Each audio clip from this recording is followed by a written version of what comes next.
Hi guys, welcome back to Crafty Not Shifty. Today I'm going to be sharing a card made with the November Simon Says Stamp card kit, available on subscription or as a one-off from Simon Says Stamp.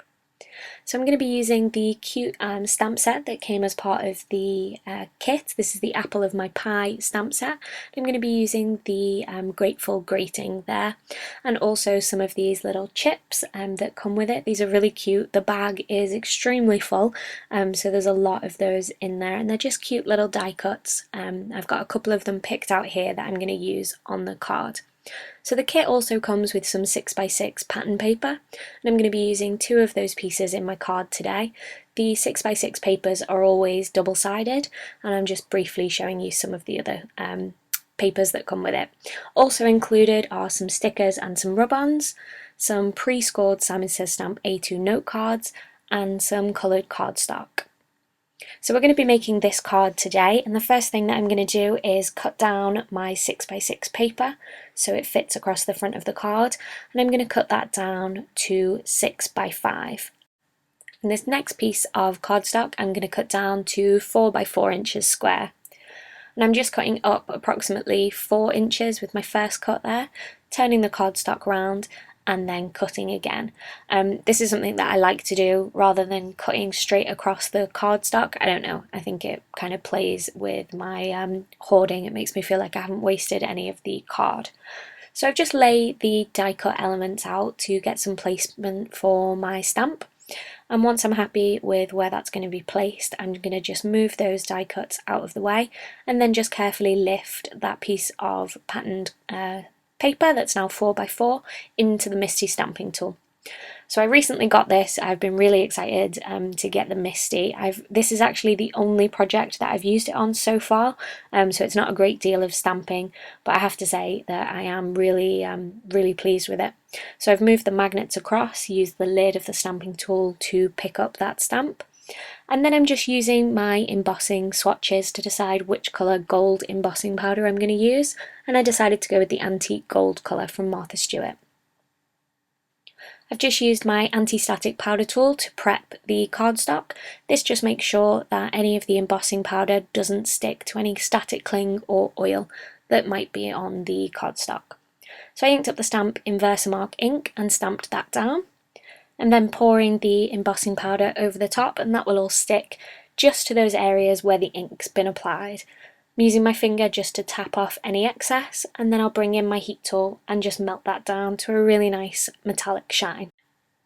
And there you can see it all melting and getting really shiny and pretty, and I just love how kind of true to gold that colour is. It's a really nice gold colour.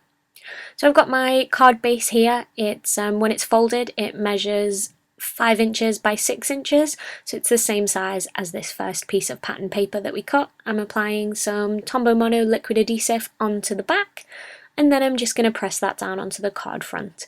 So I'm just taking a second to make sure that my card is the right way around.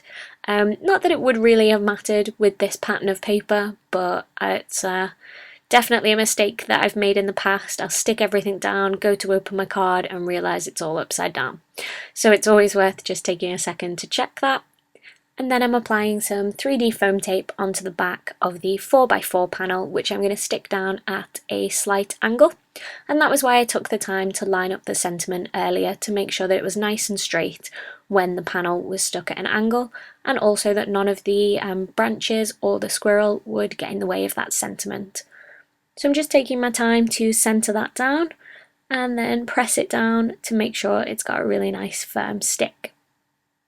So I'm going to bring in this first kind of branch, or flower I suppose, maybe, and I'm just laying that down to see which areas hang off the side of the 4x4 panel.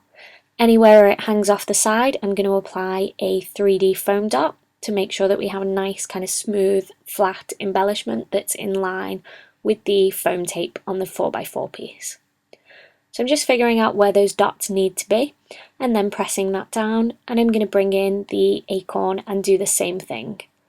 So I love the acorn. When I first opened the bag of chips, which all of them are just adorable, they're really sweet, and I love that they're called chips, and they're kind of like a little, well, suppose we call them crisps in the UK. It looks like a little bag of crisps, and it actually has nutritional information on the back, which is really adorable. So I'm just squeezing one more foam dot underneath that leaf, just to make sure it doesn't get crushed when I send this through the post. And then I'm going to bring back the Tombow Mono liquid adhesive and just squirt some of that liquid adhesive underneath the parts that lay flat on the 4x4 piece. So I have some kind of exciting news. This is going to be my last non-Christmas themed project for a while. I personally get really excited about Christmas, and I have to pace myself to make sure I don't kind of burn out and peak too soon with my Christmas excitement. But I can officially confirm that as of next week, Christmas is starting on Crafty Not Shifty. So if you're not already subscribed, please do hit that subscribe button to make sure that you don't miss anything from my Christmas series. So now with the squirrel, I've just doubled up the foam dots on any areas that are touching the base panel, and any areas that are touching the 4x4 panel that is already raised with the foam tape, I'm just applying one glue dot. So that just makes sure that there's a nice smooth even coverage of dimension across that squirrel. So we want him to lay not flat on the 4x4 panel as the leaves and the acorn are sitting, but actually just raised up again. So I've doubled up, as I say, I've doubled up the foam dots on the base panel and just applied one to any area that touches the 4x4 panel. So it's going to end up quite a thick card, but that's okay. It will still fit into the envelope, and I think it will still be okay for mailing, but if not, I can either hand deliver it or put it inside of a bubble wrap envelope.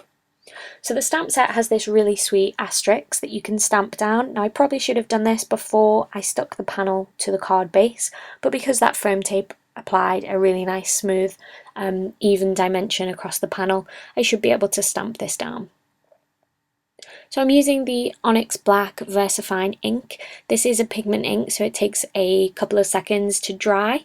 So I've stamped the asterisks there next to blessings, and I'm just going to open the panel up and stick down this really cute mushroom. I don't like mushrooms personally, but I think this mushroom is really sweet. It kind of looks like there would maybe be like a fairy house or something in there. I just thought it was really sweet. So I'm stamping the second part of this sentiment down. This is the little asterisk that says, which include you. So the sentiment altogether reads, so incredibly grateful for all of my blessings, and then the little asterisk and which includes you.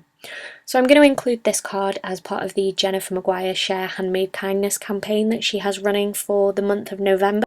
I think it's a really sweet campaign, encouraging people to share handmade kindness and mail out some unexpected handmade cards to show your appreciation. You can find more information on Jennifer's blog, which I'll have linked in the description section below. Thanks for joining me today, and I'll see you next week.